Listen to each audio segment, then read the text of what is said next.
This is not a romance, it is a psychological crime scene. On one side stands Jericho Crane, a Mafia heir hollowed out by trauma, isolation, and loss of identity after catastrophic injury. On the other stands Pearl, a woman conditioned by lifelong abuse to accept disposal as destiny. The mother who arranges this marriage believes she is solving a bloodline problem. In reality, she is forcing two deeply damaged minds into the same cage. And the most dangerous detail? Pearl can detect emotional falsehood instantly, meaning every manipulation in that mansion is about to be exposed. Marked as a castaway, a flaw in the family line, she was an anchor dragging them down. So Pearl remained, frozen by a cruelty she knew too well. Her mother's walk was a practiced menace, the click of her heels counting down the last seconds of Pearl's freedom. The verdict was absolute, a binding to the city's ruined outcast. The family was a portrait of collapse, a father caving under his own helplessness, a sister savoring her own lucky deliverance.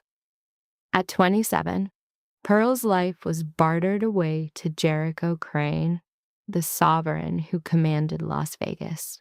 This man, once the master of the city's hidden empire, was now bound to a wheelchair, his body fractured by an assault 14 months before. He was meant for Pearl's sister, but the contract was voided the moment his physical dominance was lost. Pearl was the replacement, a token in a power play her family could not grasp.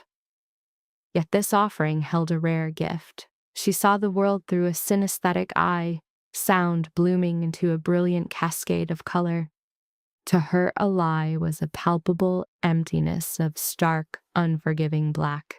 Honesty shone with the cool green of jade, while malice seethed with the deep crimson of dried blood. Within this spectrum, her mother's voice was a singular, endless void of deceit. For 27 years, this desolate canvas had been her life, until him, the man everyone had thrown away, exiled in a darkened room, warding off the world. But his voice held a quality she had never before perceived, and its colors possessed the potential to reshape both of their futures.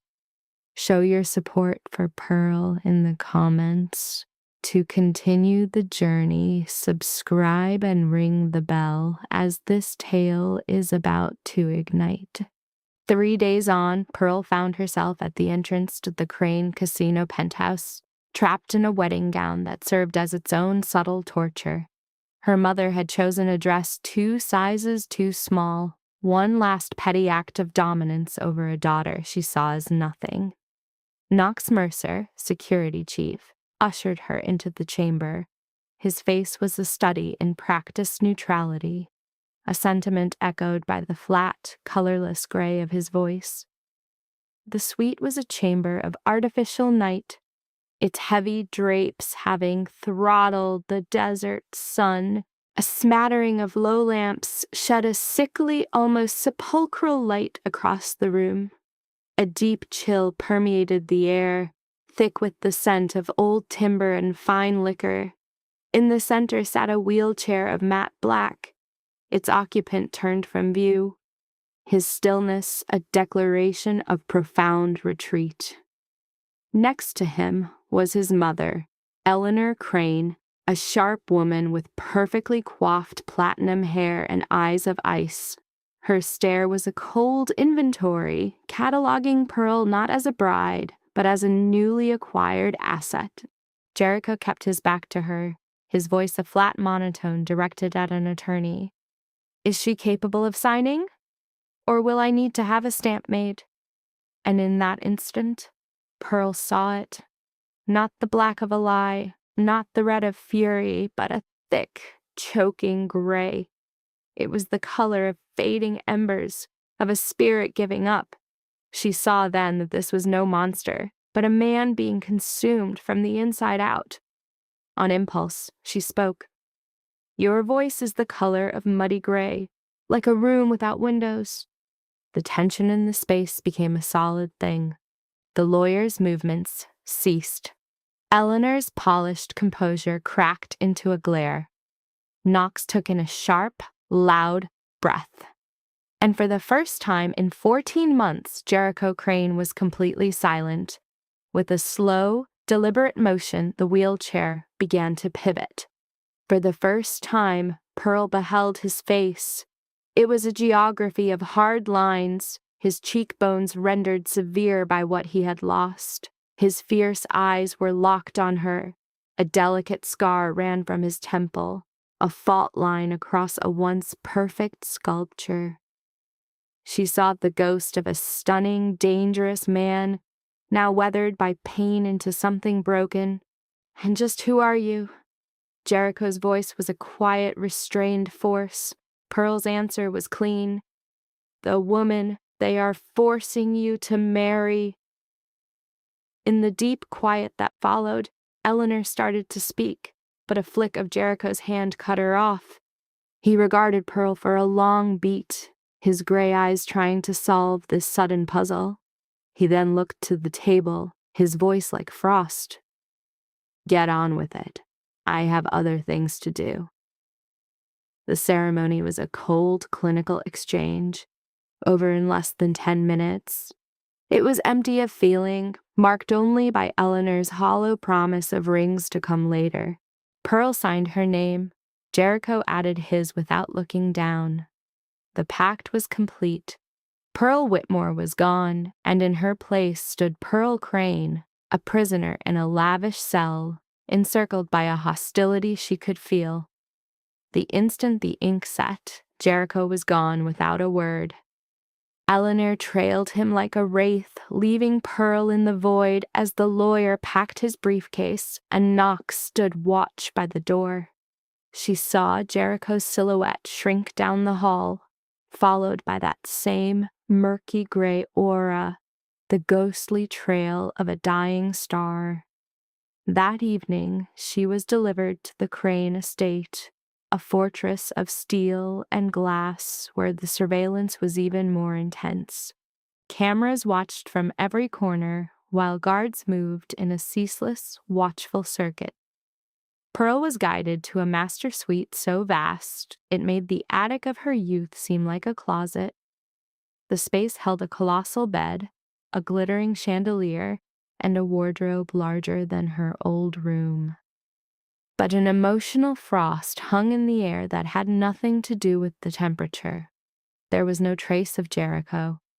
Only Nina Santos, the housekeeper, spoke, telling her the master had not left his private wing since the accident, and advising Pearl not to take his absence to heart.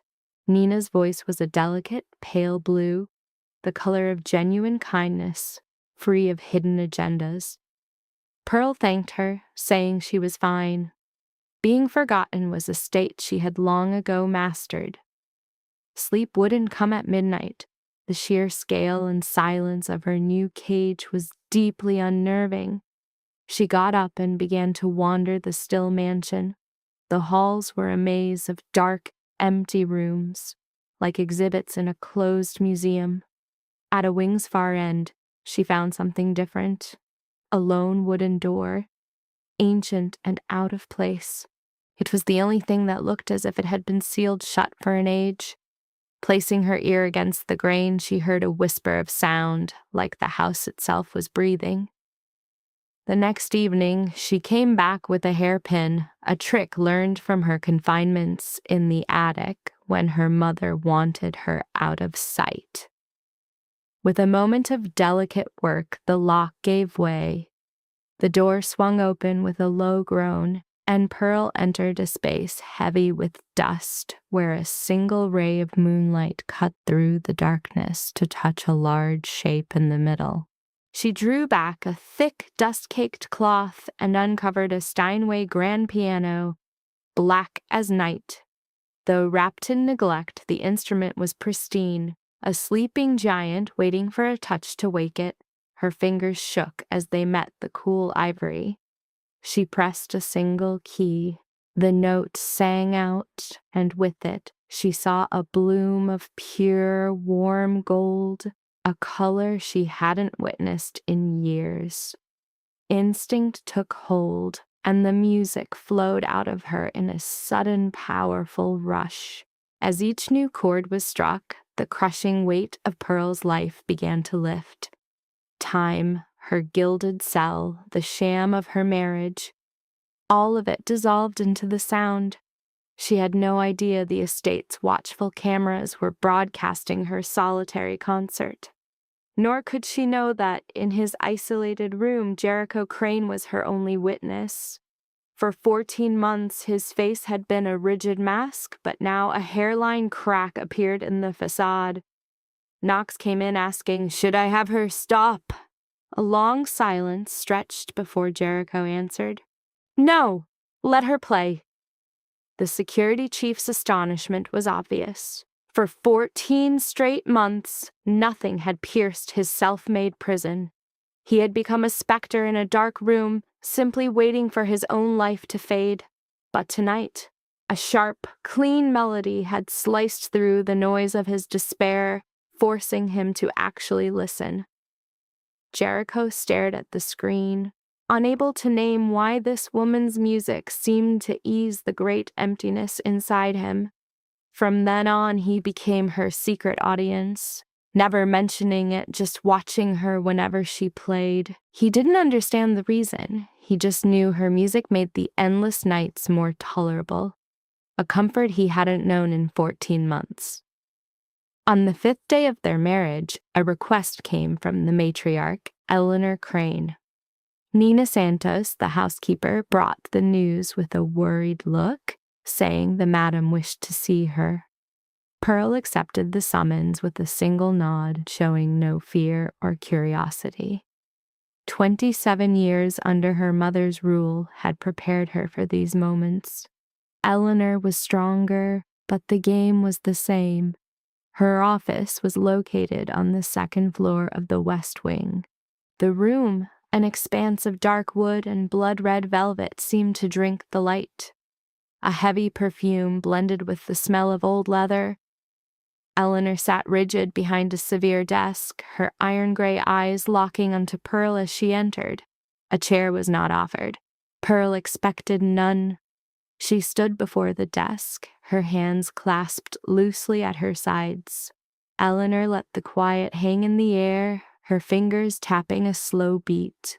Then she opened a drawer and laid a pistol on the polished surface. Not as an open threat, but as a clear statement of power. Under the lamp, the weapon's dark metal offered a cold glint. Pearl's gaze met it, unwavering, as if it were a mere desk ornament. A shadow of approval touched Eleanor's lips. This clarifies the hierarchy. Comprehension, not fear, is required. Pearl gave a single nod. "I comprehend." To Pearl, Eleanor's voice was the shade of polished steel, not the volatile black of Constance's fury, but the calculated gray of a strategist moving pieces, devoid of love or hate. Eleanor offered no preamble. "You have a singular purpose in this house, to provide the Crane family with an heir." This was no surprise to Pearl. Jericho's accident had imperiled the entire dynasty, leaving him the sole successor. Eleanor needed a grandchild to secure her empire. "You are being given 6 months, Eleanor said, her tone purely transactional. "Conceive in that time, and you will have a life of immense comfort." She paused, her stare like a physical weight on Pearl. "If, however, you fail after 6 months, the Whitmore family will face considerable hardship." The threat was perfectly clear. Her father, Gerald, the only source of true affection in her life, was now leverage. It was a familiar exertion of control, a tactic Pearl knew well. Eleanor leaned back, expecting submission. The Cranes were unused to refusal. Yet Pearl met her gaze, her voice calm and even. "That is something I cannot do." A heavy silence fell upon the room. For the first time, a crack showed in Eleanor's composure, a slow blink of disbelief. "What did you just say?" "I am unable to fulfill your request," Pearl repeated. "This is a matter of capacity, not will." Eleanor's gaze darkened, her brow knitting. Are you defying me? Pearl took a centering breath. I have a condition. Physical intimacy without affection triggers an auditory hallucination of shattering glass. The pain is severe. Alila became still, her eyes narrowing, scanning for a bluff. Pearl added, to be with your son under these conditions would be to live inside that endless sound. She allowed the words to hang in the air, her voice steady. It would fracture my sanity, and a woman of unsound mind can neither bear nor raise a child. Eleanor was now observing Pearl with a new intensity. It wasn't anger or pity, but the keen curiosity of a predator encountering an unknown creature. So you are claiming to be defective? No, Pearl corrected. I am simply altered, just as your son is now altered after what happened to him. The room's atmosphere shifted. After a long pause, Eleanor rose and slid the weapon back into its drawer. 6 months, Eleanor declared, her voice still cold but with a new resonance. You have 6 months to correct this complication of yours. The method is of no concern to me. Pearl nodded and turned to leave. As her hand met the doorknob, Eleanor spoke again. And Miss Whitmore, the next time I summon you, you will knock. Pearl departed without a look back. Alone, Eleanor gazed at the door, murmuring, this one is more intricate than I foresaw. That night, Pearl's music was a brutal storm, a flood of notes that was the shriek of her long-caged soul. She played the compositions she was forbidden to touch, pieces her mother had judged too wild for the daughter she meant to control. From the West Wing, Jericho sat riveted before his monitor. He knew at once something within her had shifted. Her music was no longer a shy whisper, it was now a raw cry of pain. Though he couldn't guess the cause, for the first time in 14 months, he felt a flicker of interest. A subtle current was stirring within him, too faint for him to yet name. On the 10th evening, Pearl was at the Steinway as always. A single blade of moonlight cut through the drapes, silvering the ivory and ebony. She was in the middle of a melancholy tune when the music room door opened. Pearl stopped playing, turning to find Jericho Crane in his matte black wheelchair. His hand rested on the wheel, his gray eyes were fixed on her. He had come unannounced, and he was alone. It was the first time since their wedding they had occupied a space in true solitude. Pearl was silent, watching him, waiting. Jericho's eyes scanned the room, then returned to her. The quiet between them grew dense, a palpable force. At last he spoke, his voice a low rasp from long disuse. What color do you see when you hear my voice? The question didn't startle her. Perhaps he'd overheard her speaking to his mother, or it was just an odd impulse. She had no reason to lie. A clouded gray, she answered softly, like a thick fog, or smoke unraveling on a cold night. You sound as if you're drowning in something I can't name. A dry, brittle laugh escaped Jericho. Drowning, he echoed, the word dripping with bitterness.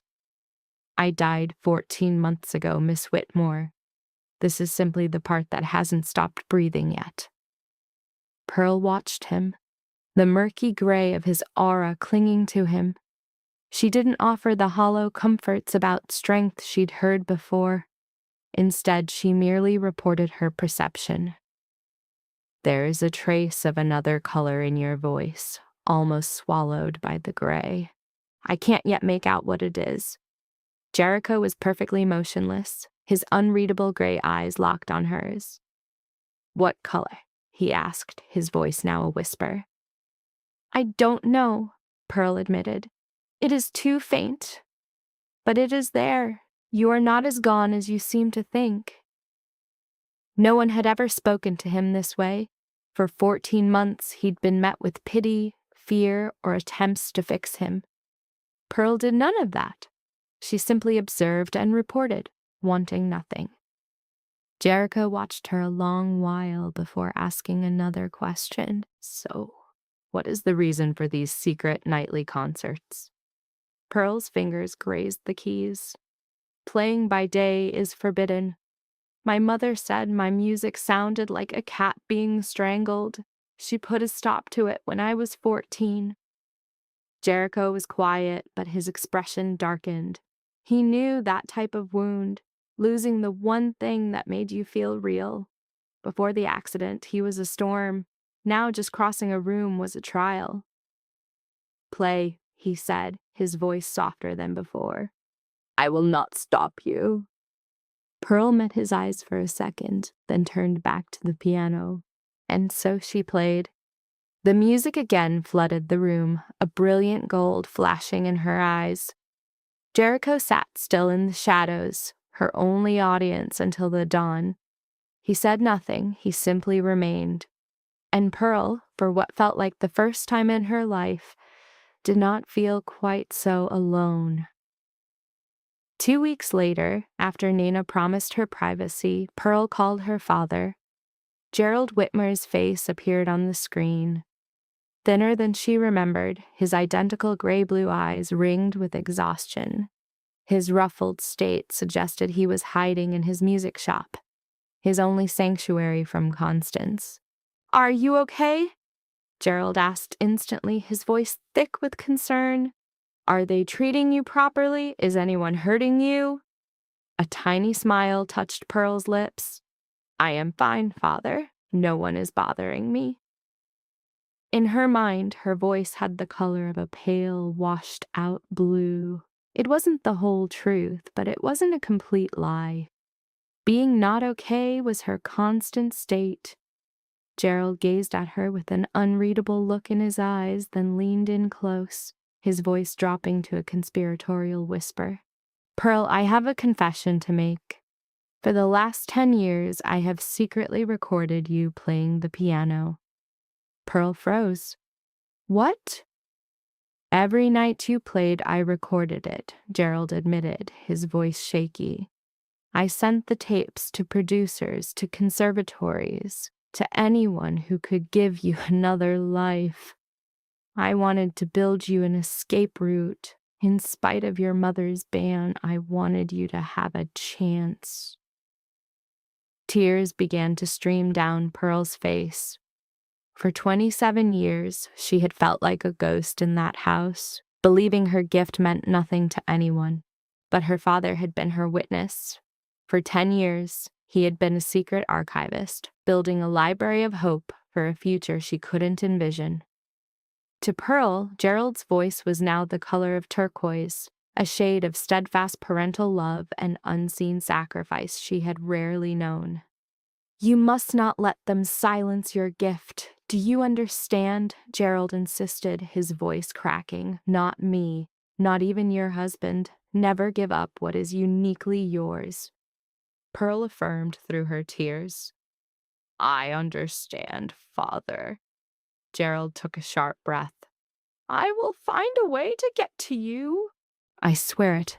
My long winter of keeping quiet is over. Don't provoke, Mother, Pearl pleaded, her worry shifting completely to him. For 27 years, I have held my peace, Gerald shot back, his voice with a hard edge she'd never heard. That is long enough. The call ended.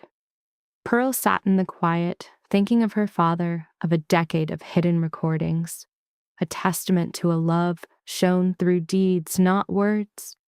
That evening, Pearl poured all her sorrow into the music, a melody of tragic beauty like cold winter rain against a window, an elegy for lost time. From a dark chamber in the mansion's west wing, Jericho watched her spirit break on a screen. He cataloged the anatomy of her grief, the tears, the shudder racking her frame, the frantic wringing of her hands between sobs. For the first time in 14 barren months, Jericho Crane felt a flicker of need to understand another's pain. A month had passed since he first found her in the music room. He had haunted its shadows on many nights since, a silent sentinel. Words were few, but the brittle silence between them had yielded to a quiet accord like two souls sheltering from the same rain. Then came Eleanor Crane's edict. Jericho would appear at the casino's annual charity gala. It was the apex of the dynasty's social theater, where the Las Vegas elite paraded their fortunes masked as philanthropy. For 14 months, Jericho had been a ghost. Rumors claimed he was dead or broken beyond any capacity to rule. Eleanor would put the whispers to rest. "They are saying you have died," she told him that morning, her voice a shard of ice. "Tonight you will prove them wrong." His defiance was a physical thing. Pearl saw it in his bloodless knuckles, the hard line of his jaw, the storm gathering in his gray aura. But he did not fight Eleanor's will. He never had. It was not fear that stayed him, but a weariness so deep in his bones it left no strength for war. Nina Santos helped Pearl prepare. The gown was a stream of turquoise, an off-the-shoulder cut that embraced her body before spilling to the floor. For once, Pearl was dressed in something exquisite, a piece that fit her soul rather than binding it like a shroud. Nina swept her hair into a graceful coil, pinning tiny emeralds within it. "You look like someone else entirely," Nina said softly. "No," Pearl told her reflection. "I am myself. I am simply finally permitted to be seen." When Pearl descended to the great hall, Jericho was there in his wheelchair. He wore a severe black suit, his hair tamed, but his gray eyes held the gloom of an approaching storm. His gaze latched onto her as she moved, tracing the turquoise fabric, the bare skin of her shoulders, the delicate curve of her neck. He was silent, yet the leaden weight of his aura seemed to lift. Pearl stopped, meeting his stare. "There is a pale red in your voice tonight," she said quietly. "You are afraid." Jericho's features hardened, his jaw tightening. "I am not." "Color never lies," Pearl replied, her voice unwavering. The air grew thin and sharp between them. A breath escaped Jericho, a near imperceptible surrender in his shoulders. "I cannot stand their eyes on me, like I am some broken relic on display," he confessed, his voice a low rasp. "I was the man they feared. Now, I am their object of pity." Pearl absorbed this, then said, "So, do not look at them." Jericho's head came up, his gaze finding hers. "Look at me," she offered. "If you need a mooring, a place to rest your eyes from their judgment, let it be me." Jericho gave no verbal answer, but his gray eyes remained on her. With one curt nod, he motioned for Knox to bring the car. A chandelier, like a galaxy of ice, hung from the vaulted ceiling. Below, a sea of bodies and jewels glittered. Champagne circulated as a jazz band crooned from a distant corner. The moment Jericho Crane rolled into the ballroom, a current of silence swept through the room. Then the whispers began. Pearl felt them not as sound, but as a tide of discordant hues, a sickly gray curiosity, a sharp green envy, and the insulting pale red of manufactured sympathy. "Who is that with him?" One voice slid through the air. "It can't be Jasmine. I heard she was gone the instant it happened. This has to be the replacement." The thought arrived as a tar-black smear of malice, a cruelty unique to the privileged. Pearl's face remained a mask. She had built a fortress against such words. But she saw Jericho lift his glass too quickly, and the bruised gray of his aura pulled tighter around him. He was fraying at the edges. With a smile perfected by decades of practice, Eleanor made her rounds. Pearl heard none of it. Her world was Jericho's white-knuckled grip on his glass. It was then she saw it, a new color, a deep and predatory red. It was not the pale red of fear, nor the dark flush of anger. This was the viscous crimson of spilled blood, the unique stain of lethal intent, and it came from above. Pearl's eyes flew upward, scanning the second-floor balcony, the tall windows, the glittering fixture overhead. There, a tiny, malevolent star of crimson light was crawling across the floor, a laser sight, and it was settling on Jericho. The world fractured into a single instant, faster than thought, faster than fear. Driven by instinct alone, Pearl launched herself forward, slamming into Jericho's wheelchair and shoving it violently aside.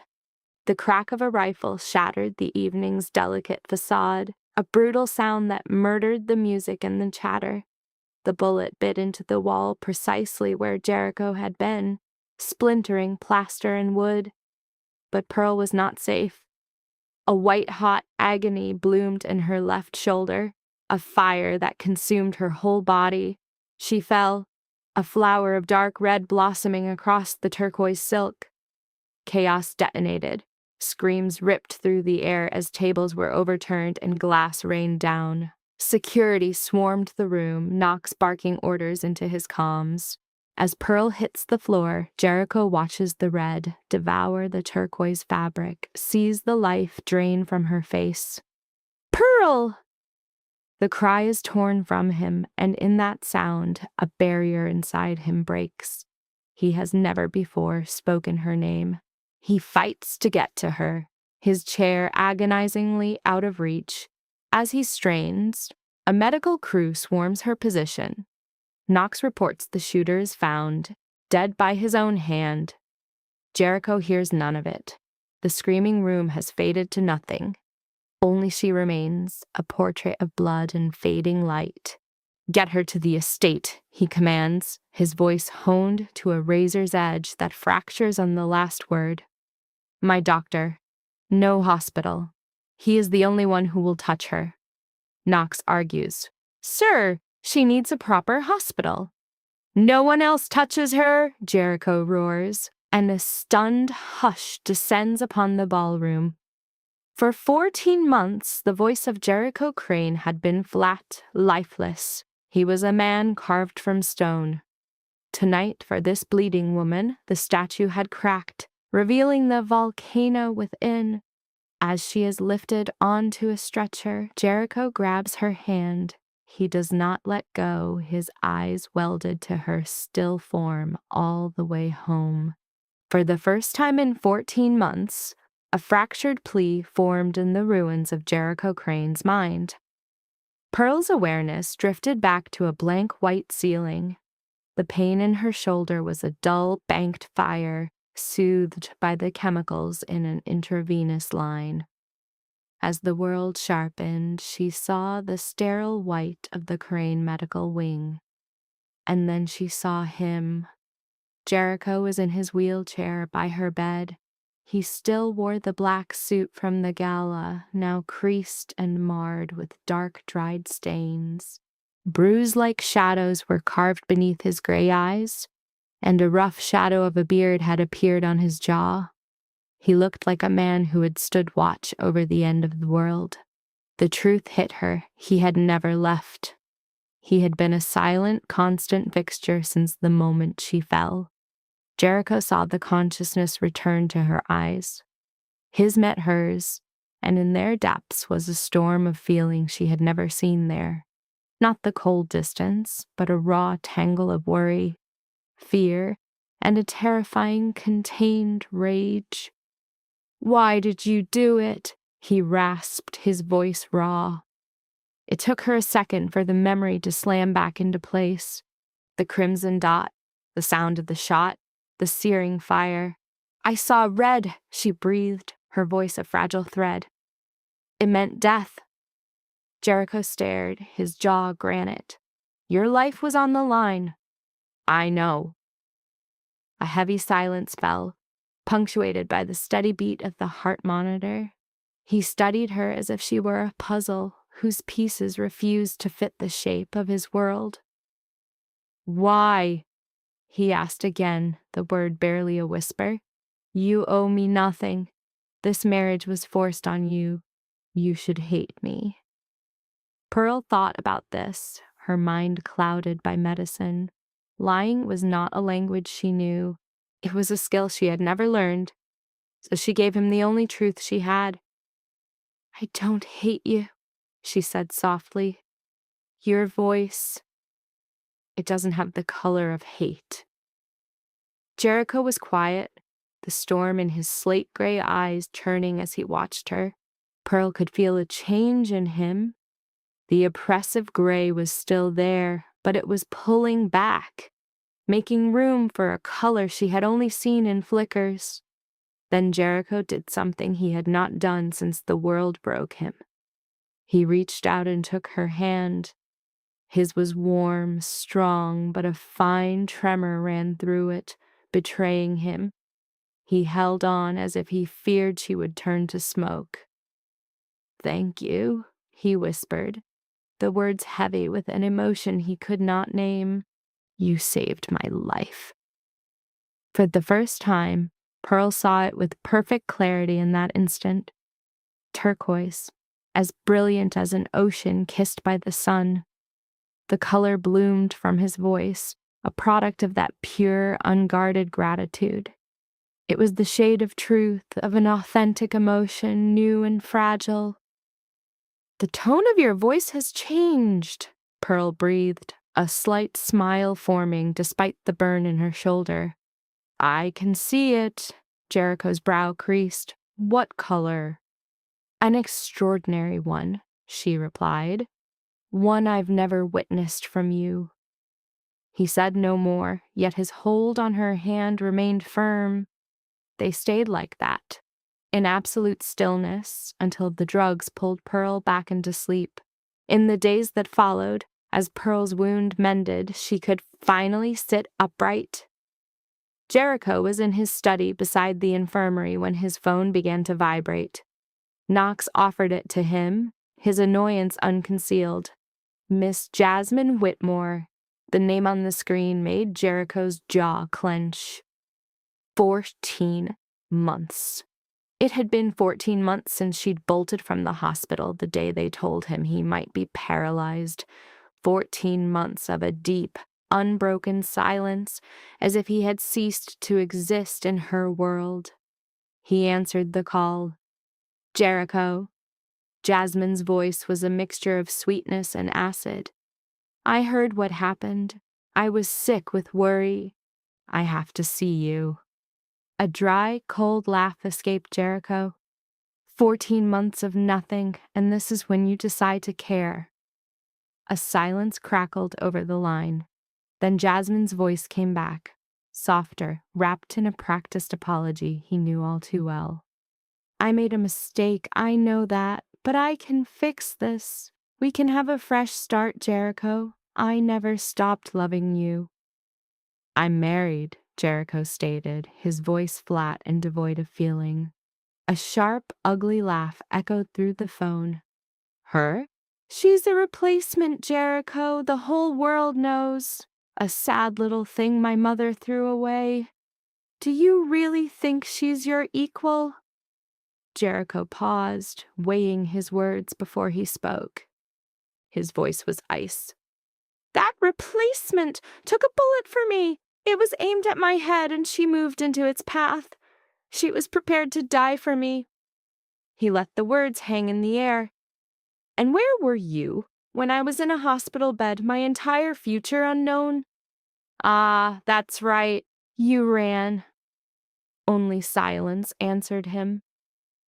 Jericho ended the connection, not bothering to wait for a reply. From the medical room, Pearl had caught every word. The walls were not soundproof, and Jericho's voice carried. She lay completely still, her eyes fixed on the ceiling, a new kind of warmth spreading through her chest that she couldn't name.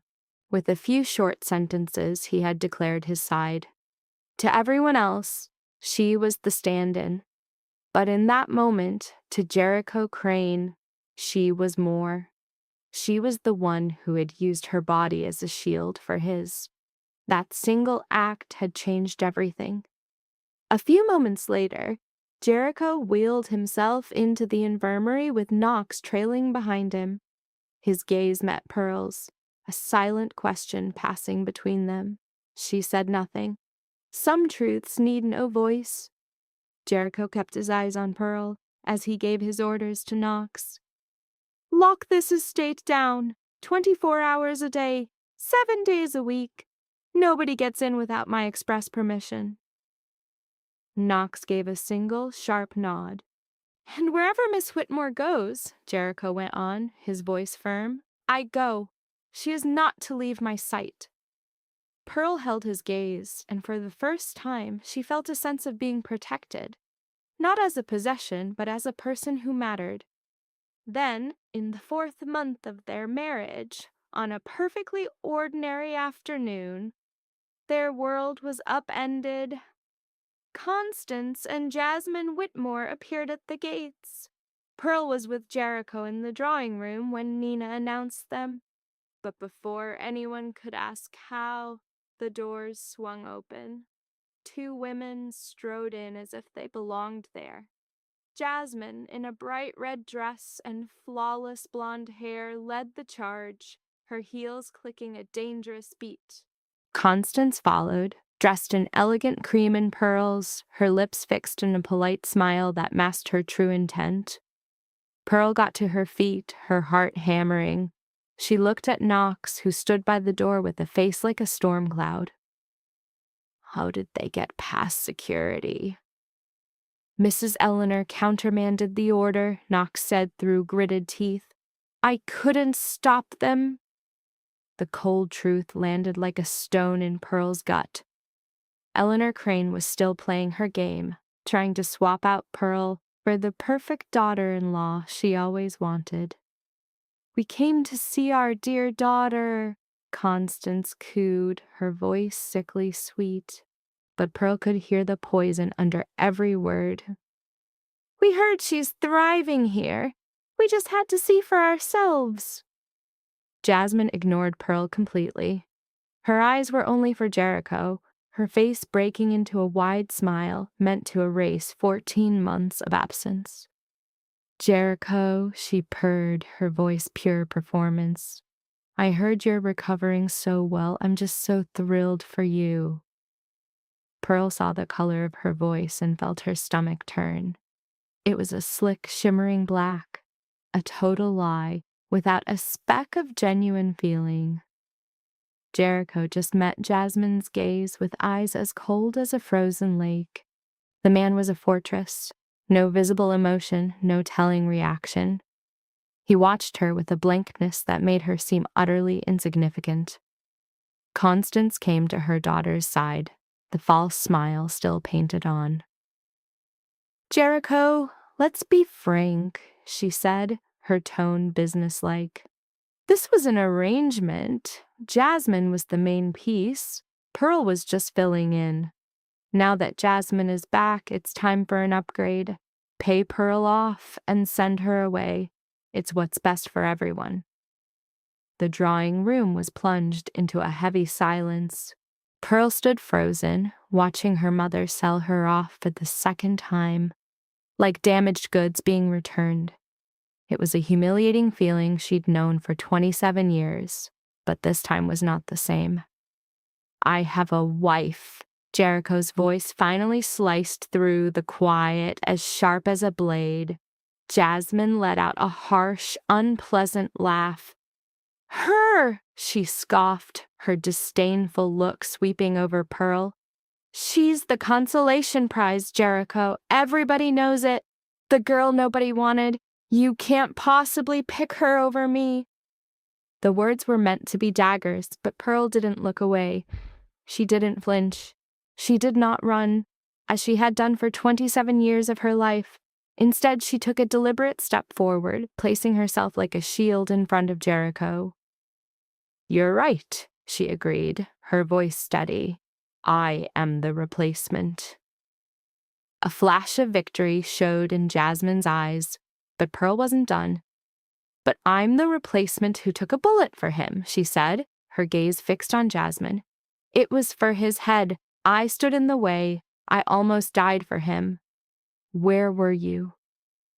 A thick, suffocating quiet filled the space. The smirk vanished from Jasmine's face. "Oh, right," Pearl continued, her words precise and measured. "You left him. The second the doctors said he might be paralyzed, you were gone. 14 months without a word, because you couldn't handle the idea of a wheelchair. You were scared of the pity, scared of being associated with his weakness." Jasmine's face went pale. Her mouth hung open, words failing her. "I wasn't scared," Pearl stated, her voice ringing with conviction. "I stayed. You have nothing I want because you gave up the only thing that mattered. You forfeited your place 14 months ago when you walked out of that hospital and never looked back." Constance tried to speak, but Jericho's voice cut her off like a whip crack. "Get out of my house," he commanded, his words like shattering ice. "Both of you, now, and don't come back." "Jericho, you can't." "Knox," Jericho said without looking away. "See them out. If they ever set foot on this property or near any crane business again, make sure they understand the consequences." Knox moved immediately, gesturing for the women to go. Constance and Jasmine were forced out. Jasmine shot one last hateful look at Pearl. It didn't land. She had fought for her ground, and she had won. As the heavy front door slammed shut, a tremor started in Pearl's legs. The adrenaline from the fight faded, leaving her feeling hollow.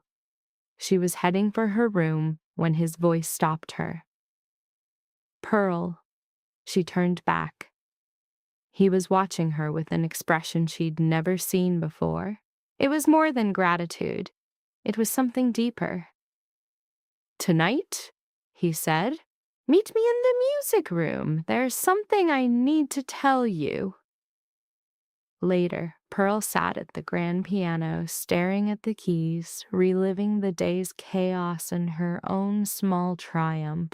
The doorway opened. Pearl's focus snapped up to see Jericho wheeling himself into the room. He didn't stop at his usual spot in the corner, but continued to the very center, stopping just before her. "There is something I need to tell you," he said again, his voice raw with feeling. Pearl met his eyes and waited. What came next was an act of pure, agonizing will. His hands clenched the wheels and he pushed himself upward with a guttural effort. His legs shook violently, his knees buckling, sweat beaded on his forehead, but the impossible was happening. He was standing under his own strength. Pearl shot up, a primal urge to support his failing frame, moving her before she could think. "No," Jericho rasped, the sound torn from him by sheer effort. "I must stand for this." His body was a pendulum of pain, tremors racking his frame, but he anchored himself to the floor. His slate-gray gaze locked onto hers, holding a raw veneration she'd never known from anyone. "Pearl," he started, each syllable seeming chiseled from his very soul. "I love you." The world seemed to hold its breath. "I don't know the exact moment it happened," he admitted, his voice frayed, yet carrying an undeniable truth. "Maybe it was when you challenged my authority, or when you played in shadow, and I watched you, an unseen witness through the cold lens of a camera. Or perhaps it was when you threw yourself into the path of a bullet meant for me. I love you, and I need you to stay. Not for a contract, not for my mother, but simply because I need you here." Finally, his strength shattered. As his knees buckled, Pearl was there in an instant, a graceful counterpoint to his collapse. They met the ground as one, his breaths ragged, desperate gasps against her skin. He leaned his head back, perspiration sheening his brow, but his eyes burned with a feverish light. "What color is my voice now?" he panted. Pearl saw him, and the image was crystalline. The murky gray was gone, consumed by a shimmering gold threaded with incandescent turquoise, the color of an ocean kissed by dawn. "Schuld," she whispered, a slow smile finally blooming on her face. "And turquoise. And its meaning?" "It means every word is true," she murmured, "and that the idea of me leaving terrifies you." A laugh tore from his lungs, the first real one since everything changed. It was a raw, grating sound, yet utterly authentic. "Terrified," he agreed, the word a raw admission. Her fingers found his cheek, lightly tracing the pale map of an old scar. "Don't be," she breathed. "I'm here now." With that, she gave him a kiss, a soft, intentional promise. And in that moment, the specter of breaking glass in her mind finally went silent, replaced by a flowing liquid heat. For the first time, Pearl knew what it was to be loved without condition. In the 2 months after that first kiss, her world had been reforged. The cold, sterile bedroom was a ghost of a past life. She now slept in his room, anchored by the steady cadence of his breath in the dark. Their intimacy was unhurried. Jericho understood the strange fragility of her world, the phantom sound of glass shattering at any loveless touch. He was endlessly patient, proving his sincerity with every gesture and allowing her to heal. Gradually, the sharp crack of breaking glass softened into nothingness. Now, a constant warm golden light seemed to surround her in his presence. Late in the 6th month, Madame Lorraine appeared at the estate, her face alight with a rare, unbridled joy. "I bring extraordinary news," she declared, her eyes gleaming. "I have arranged an audition for you in Manhattan for the judges at Carnegie Hall." The name alone sent Pearl to her feet, her pulse a frantic drum against her ribs. Carnegie Hall was the summit for a pianist, a hallowed stage where legends were born. "If you succeed," Madame Lorraine continued, her voice now heavy with significance, "you will be the featured artist at their spring gala. An audience of thousands will be there. It is a chance that most musicians only dare to dream of." Pearl's eyes found Jericho next to her. He tightened his grip on her hand, a supportive smile on his face, his voice the color of pure gold. "I will be with you." The words struck her silent. He had not left Las Vegas since the day his world broke. "Jericho," she started, "you don't have to." "I want to," he cut in, his tone resolute. "I will not miss this moment for you." A week before the audition found them in New York. Jericho now walked with a cane, each step a deliberate, pain-etched movement. 6 months of relentless therapy and sheer force of will had freed him from the confines of his wheelchair. The chair was still present, a silent concession to the days his strength gave out, but mostly he stood on his own.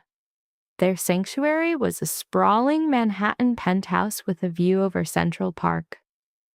Pearl poured herself into the music, playing her piece until the notes were part of her very soul. The night before the audition, his hand came to rest gently over hers on the piano keys. "You must rest now," he murmured. "Tomorrow is everything." Pearl knew he was right, yet sleep was a distant shore. She lay wrapped in his arms, staring at the shadows above, tracing the impossible journey that brought her here. For 27 years, she had been a shadow, taught to believe she was worthless. Now she stood at the precipice of Carnegie Hall. An hour before her debut, Pearl was a portrait of poise in her dressing room. She was dressed in a black gown, her appearance meticulously perfect. Lena Santos, there for moral support, had briefly left to fetch some water. Jericho remained beside her, his hand in hers, a silent anchor in the storm of her nerves. A soft rap on the door, and a server entered, pushing a small cart with a teapot.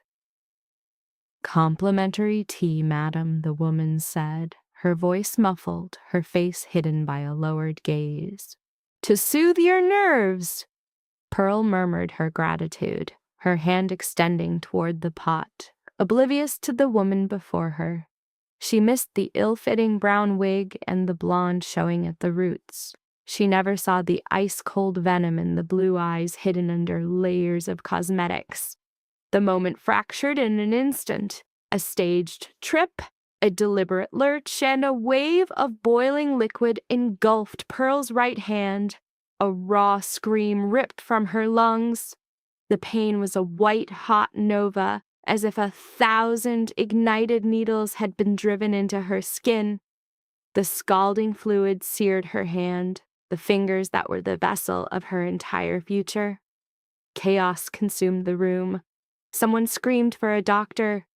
Kane abandoned. Jericho surged forward, his legs nearly giving out as he lunged to her side.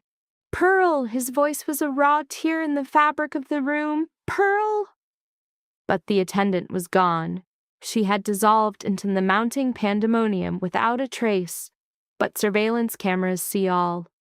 Hours later, when Knox replayed the recording, there was no doubt.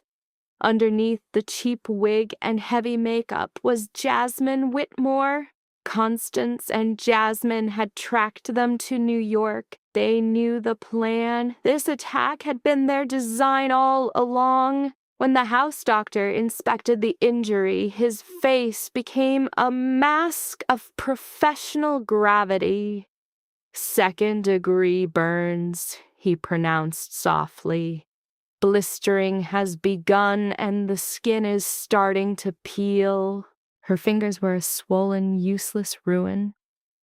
Pearl gazed at the white gauze encasing her hand, silent tears carving tracks on her face. Not for the agony, but for the dream that was now dying. "She cannot possibly play today," the doctor told Jericho, whose expression was pure shock. Any attempt could cause irreversible nerve damage. She might never regain full control of those fingers. It was a death sentence for a pianist. Pearl squeezed her eyes shut, the tears now a flood. 6 months of relentless work, a life's ambition, her Carnegie Hall moment, extinguished by a tipped teapot. Jericho was on his knees beside her, his trembling hand holding her good one. He said nothing, his presence a silent shield against the unfolding disaster. Yet Pearl knew a bitter truth. His boundless love could not touch the piano keys for her. He could not live this dream in her place. This fight was hers alone, and it seemed she had just been decisively defeated. With 30 minutes left, Pearl sat in the wings, her eyes locked on her ruined hand. The stark white bandage was a shocking slash against her skin. The tips of her fingers, red and raw, peeking out, slick with balm. A deep, pulsing heat emanated from the injury, a steady rhythm marking the assault and the future it had stolen. Jericho knelt before her, his slate eyes clouded with deep worry. He had abandoned his cane, forcing his protesting legs to fold so he could look directly into her eyes. "You do not have to do this," he stated, his tone soft but laced with steel. "There will be other chances. Your hand must heal. No one will blame you if you stop now." Pearl was quiet for a long moment, her gaze fixed on the gauze that bound fingers that once moved like water and now only throbbed. Her thoughts flashed back across a lifetime of submission. 27 years. For my entire life, my mother told me I was fat, ugly, and worthless, she began, her voice a low, vibrating hum of suppressed rage. And for my entire life, I believed her. She told me not to play, so I stopped. She locked me in the attic, so I stayed. She ordered me to marry you, and I did. Pearl lifted her head. Her eyes were red-rimmed, but blazed with a fire Jericho had never seen. Today, she swore, each word a hammer blow against the prison of her past, is the first day of my life that I will not obey her. They crossed a continent for the singular purpose of watching my dream die. To surrender is to grant them their victory. If I don't walk onto that stage, 27 years of silence will have meant nothing. Jericho looked into her eyes and saw a soul reforged. The timid girl he met 6 months ago, a pawn in a marriage contract, had been burned away. In her place was the architect of her own fate. "Your hand," he whispered, his voice laced with dread. "It's still here," Pearl retorted, her eyes on the white gauze. "All 10 fingers are present. I will play through the pain. It may not be perfect, but I will play." He stood motionless, her vow hanging in the silence between them. Then, with a slow, agonizing grace, he rose to his feet, his mind resolved. He took up his cane, a fierce pride burning in his gray eyes, and promised, "Then you will play, and I will be in the front row to witness it."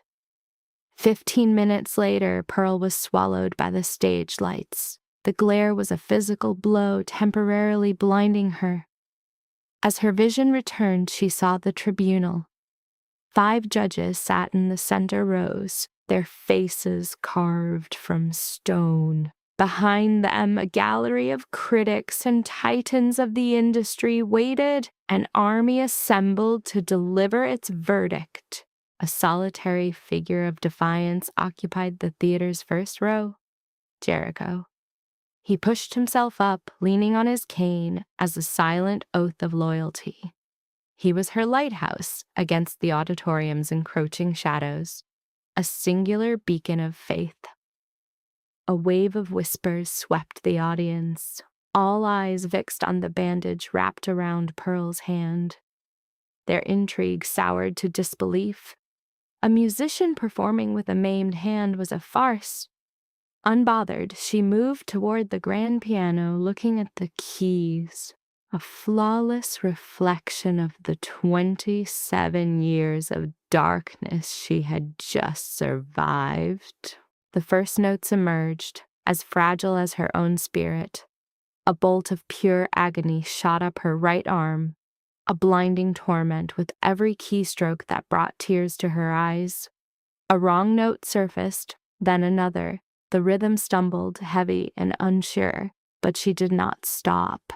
Her mind called forth the faces, her father, who guarded her music for a decade, Madame Lorraine, who first saw her gift, Jericho, the man in the crowd who saw her worth. And with them, the music caught fire, raw and beautifully imperfect. There were moments the music fractured, scarred by notes that were clearly wrong. There were pauses where the pain almost won. But this performance was never about technical precision. It was the sound of a soul being torn open. Each note carried the weight of 27 years spent in shadow. Each melody told the story of a girl called Ruthless who would not let go of her dream. Every chord was a raw scream from a heart that, though broken, insisted on being heard.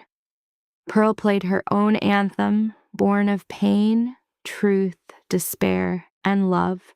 She poured her entire being into it, the anguish and the ecstasy, the sorrow and the hope, her very soul. When the final note bled into the vast hall, Pearl sat utterly still, her hand trembling with a pain she could no longer control. She refused to look up, certain she would see only disgust on the judges' faces. She feared her greatest sacrifice was still not enough. A heavy silence fell, stretching for so long Pearl thought her heart might stop. Then one person began to clap. and then another until the entire theater was on its feet. The applause crashed over her, a wave of validation from the world. Pearl raised her head, her vision swimming with tears. The judges were standing, their hands moving in applause. A silver-haired woman gently dabbed her eyes. In the wings, Madame Lorraine shook with silent sobs. And in the front row, Jericho was applauding, his gray eyes shining with an overwhelming pride. The head judge, a tall, lean man in a tailored gray suit, walked across the stage. He stood before Pearl, his face serious, but his eyes were kind. "Miss Pearl?" he said, his voice filling the now quiet hall. That was not the most technically flawless audition I have ever seen. Pearl felt her world collapse, ready for the final blow. But it was, he continued, a slow smile spreading across his face. The most beautiful. For 30 years I have sat in this chair. I have listened to countless musicians, but I have never heard someone play from their very soul the way you just did. Carnegie Hall will be honored to host you. Pearl broke. The tears came in a flood, a lifetime of control finally giving way. The sound of heavy steps echoed on the stage. Pearl looked up and saw Jericho coming toward her. He had abandoned his cane, each step deliberate and hard-won, but his eyes never left her. When he reached her, he knelt on one knee and simply pulled her into his arms. There, in front of everyone, he held her tightly, whispering, "You did it. I am so unbelievably proud of you." Pearl pressed her face into his shoulder, surrendering to the tide of emotion. In that embrace, she was not the unwanted child her mother had abandoned. She was not a replacement. She was Pearl Crane, a musician bound for Carnegie Hall, and she was loved. The flight from New York to Las Vegas was 5 hours, but to Pearl it was a 10-minute blink. She slept soundly the entire time, her head on Jericho's shoulder, her bandaged hand in her lap. The pain was a dull thrum beneath the medicine, but it no longer ruled her. She had won. Carnegie Hall was hers. By the time their car pulled up to the Crane estate, the grounds were cloaked in darkness. Knox met them at the car door, his face a mask of unusual gravity as he informed them of guests in the drawing room. Pearl walked into the grand hall, exhausted but victorious, and froze. Her father, Gerald Whitmore, stood in the center of the room, his posture a ramrod straightness she had never witnessed. He was thinner than she remembered from their calls, with deep shadows under the same gray-blue eyes she had. But something fundamental had shifted. The compliant man she knew was gone, and in his place was the silent strength of a person who had made a final, unbreakable choice. "Father!" Pearl ran to him, throwing her arms around his neck, heedless of her injury, of the pain. For the first time in 6 months she was holding him, and the tears started again from a well she thought was dry. "You said you would be here," she whispered. Gerald clutched his daughter as if she were a lifeline. "I always keep my promises, my love. I am only sorry it took me so long." Jericho watched the reunion from a distance, leaning quietly on his cane. As Pearl pulled away from her father, Jericho moved forward with a respectful nod. "Mr. Whitmore, thank you for coming." Gerald's eyes met his, taking in the man's pained but steady stance. He saw the way Jericho looked at Pearl, his adoration and undeniable truth in his gaze. "No," Gerald said, his voice low but absolute. "Thank you for protecting my daughter. I know everything about New York, the audition, and the plot that Constance and Jasmine engineered." Knox materialized back in the room, his tone clinical, cutting through the moment. "Sir, they are here from New York. They are detained in the East Hall, awaiting your word. Jericho's face hardened to stone as he nodded. Bring them. Moments later, guards escorted Constance and Jasmine into the drawing room. Their former arrogance was completely stripped away. Jasmine's hair was a mess, her designer dress creased from travel. Constance fought to keep her mask of composure, but a flicker of pure panic showed in her eyes when she saw Gerald standing with Pearl.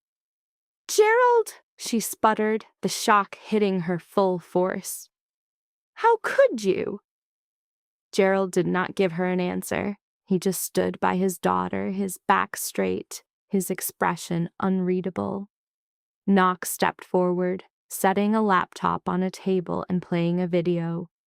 The screen showed backstage footage of a uniformed Jasmine deliberately tripping, sending scalding tea all over Pearl's hand. It was followed by screenshots of text messages between mother and daughter, laying out their entire conspiracy to ruin the audition. But Constance was not ready to surrender. "It was an accident," she shrieked, her voice turning shrill. "You can't prove a thing. This is all fake." "We have the video," Jericho replied, his voice like ice. "We have several witnesses. We have your text messages, and we have the theater security report stating Miss Jasmine used a fake ID to get backstage." The color drained from Constance's face. She turned on Pearl, her fear instantly twisting into a venomous rage. "You!" she snarled, her face distorting into an ugly sneer. "Who do you think you are? You are nothing but a fat, pathetic little girl, a total disgrace. You might have everyone else fooled, but I know what you are. You are nothing. No more, Constance." Gerald stepped between them, a human wall. His voice was a low tremor, yet it cracked the air with the force of 27 years of buried pain finally breaking free. Constance went rigid, her face a mask of shock. Never in all their years had he opposed her. For 2.5 decades, he had bowed, surrendered, and lived under her rule. 27 years, he repeated, the words cutting deep. "I stood by while you brutalized my daughter. I was a coward, afraid of you, of losing my life. That ends now." He held Constance's gaze until she, for the first time, broke away. "Pearl is not heavy. Pearl is not plain, and she is anything but useless," Gerald avowed, his voice shaking with emotion but lined with steel. "Pearl is the finest daughter a man could ever ask for. She has a gift you were too vain to see, a heart you were never worthy to know, and I am sick with shame that it took me this long to fight for her." Standing by him, Pearl wept, but not from sorrow. These were tears of release. A debt 27 years in the making was paid. She faced Constance, her own voice serene. "I can see the color of truth, Mother," she said. "Yours has always been black, an endless, starless void. For 27 years, I believed that was the only color that existed." She paused, her eyes fixed on the woman who gave her life only to fill it with poison. "But I was wrong. The world is full of brilliant shades. The turquoise of love, the honey gold of honor, the silver of hope. You just eclipsed them all, forcing me to live in your shadow." "I am not broken," Pearl stated, each word an undeniable fact. "I never was. I am different, and different does not mean wrong." Constance was stone still, her face pale, finally broken by the child she always belittled. Jericho stepped into the space between them, his voice glacial. "Mrs. Whitmore, Miss Jasmine, you have 48 hours to leave Las Vegas." His cold gray eyes scanned them. "I will use my every resource to ensure it. No one will hire you. No one will do business with you. No one will see you. You will, to this society, cease to exist. You tried to break my wife? A correction. You will only break yourselves. Security then removed a hollowed-out Constance and Jasmine from the room, their pride stripped bare. The door clicked shut. Jericho turned to Knox. Get my mother. Knox nodded once and left. 10 minutes later, Eleanor Crane appeared, affecting the ignorance of someone who had missed the entire event. But Pearl felt the ace in her tone. Jericho was blunt. Mother, I know about the bomb, and I know you were complicit. Eleanor didn't deny it. I thought Bradley would be a better leader. You were a wreck after the accident. I did what was best for our family name. You let them try to kill me, Jericho shot back, the words landing like blows. I did not give that order, she replied. But you knew, he insisted, and you did nothing. A thick silence descended. Pearl could feel the deep wound he was hiding. Betrayal by his mother in his weakest moment, an attack no shield could stop. You will leave this house, Jericho commanded, his voice like iron. You will have a comfortable life, but you are done here. Your power at Crane Holdings is revoked. Bradley will be dealt with separately. He paused, locking eyes with his mother. And if I have children, you will never know them. The blood drained from Eleanor's face. It was the cruelest sentence he could impose, worse than losing fortune or power. To be excised from the bloodline, denied the title of grandmother, a ghost to the grandchildren she would never hold. She stood frozen for a long second, disbelief warring on her face, then turned and walked out without another word. As she vanished, Jericho let out a slow breath, a great weight lifting from his soul. Pearl went to him, taking his hand. Are you okay? She whispered. A faint smile touched Jericho's lips, the first since the ordeal began. I am now, he said. Justice had been served. 2 months after that night, Pearl stood in the wings of Carnegie Hall, her heart a frantic drum. 2 years ago, she was a pawn in the Crane dynasty's games. Tonight, she was the headline act at the most famous stage on Earth. 3,000 people sat waiting. Lena Santos fussed with Pearl's dress, her own hands shaking far more than Pearl's. Ready, Lena breathed. Pearl glanced at her right hand. The burn scar was still there, but she no longer tried to hide it. It was not a flaw. It was a map of her survival. I'm ready, she confirmed. The stage lights bloomed. Pearl walked into the glare, a queen claiming her throne. The grand piano waited, bathed in light like a holy relic. 3,000 people became utterly still. The air was electric, but she felt no fear. Her gaze swept the front row, finding her anchors. Her father, Gerald, was already weeping before she'd played a note. Knox and Lena sat beside him, their faces glowing with pride. And then she saw him, the final victory. Jericho was standing. No chair, no cane. He stood on his own for the very first time. 2 years of brutal therapy and sheer will had brought him to this moment, standing for his queen. Pearl sat at the piano, took a breath, and began to play her masterpiece, Colors of Truth. It was not just a song about her past. It was an anthem of rebirth. It was about finding allies in the wreckage and hope in the darkness. The whole hall seemed to fill with color. Every note was a brushstroke, painting the story of her life. She poured everything into the music, the pain, the triumph, the love of those who had saved her. As the last chord faded, there was absolute silence. 1 beat, 2. Then 3,000 people surged to their feet as one. The applause was a tidal wave, a thunderous roar for her resurrection. Pearl sat at the piano, tears streaming down her face, her eyes locked on the front row. She watched as Jericho walked toward the stage. His steps were slow, deliberate, but perfectly steady. He was climbing the stairs under his own strength, coming for her. "You're walking without the cane," Pearl whispered, stunned. His breathing was heavy, but his eyes shone. "I had to be on my feet when I came to you," Jericho said. They held each other in the spotlight before 3,000 witnesses, and the world fell away.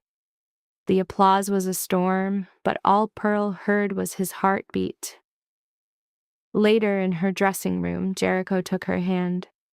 "What color is my voice to you now?" he asked.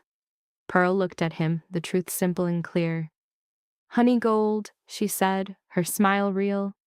"And what does that mean?" he asked. "It means you're completely in love." Jericho pulled her in and kissed her. "I always have been." "I know," she replied. "I could always hear it." A few months later, their world grew again. Gerald Jr., the first son of Pearl and Jericho, arrived on a spring morning. He had his father's gray eyes and his mother's brown hair. And in a small miracle, whenever he cried, Pearl would play the piano and the infant would grow quiet, his eyes fixed on her as if he could see the music, too. Grandpa Gerald moved into their Las Vegas home and opened the Whitmore Music Academy, a free school for poor children fully funded by Jericho. He spent his days helping other kids find their own color. Jericho had remade his world. He cut every tie to his old criminal life, rebuilding Crane Holdings as a legitimate global power. When Pearl asked why, he just looked at their son. He said he refused to raise Gerald Jr. in a world where his father was always a target. He wanted to be a father who grew old, not one who was buried before his son could walk. As for Constance and Jasmine, they faded into a small apartment, exiled from the life they knew. No one hired them. No one spoke to them. On the streets, they were invisible to everyone. They scraped by on a pittance, their lives reduced to counting pennies. And whenever Constance turned on the television, she saw Pearl's face, the daughter she had called a burden, now an international star, playing for multitudes. Meanwhile, Eleanor Crane inhabited a grand, empty mansion far from the lights of Vegas. She was surrounded by riches and suffocated by loneliness. A grandson existed whom she was never permitted to meet. Her only connection to him was his picture in a magazine. For a woman who would have sacrificed her own son, it was the coldest prison imaginable. One night, long after the baby and his grandfather were asleep, Pearl played a soft melody. Jericho came in, his walk now effortless, and sat beside her. They didn't speak, letting the notes fill the space between them. There was only the music, the silence, and the love they shared. In a world of so many lies, Pearl had learned to hear the truth. She once thought her life was meant to be black, the color of pain and loneliness. She was so very wrong. Her world was now a symphony of color she was just beginning to explore. Theirs was a world built on love's burnished gold, truth's clear light, and hope's silvered edge. Yet the most sacred reality was hearing "I love you" from the man society had cast aside. The man who defied his wheelchair for her, proving that his difference was never a weakness. This was the very soul of a legend. Fade to black. Viewed clinically, this story presents two individuals shaped by prolonged emotional trauma.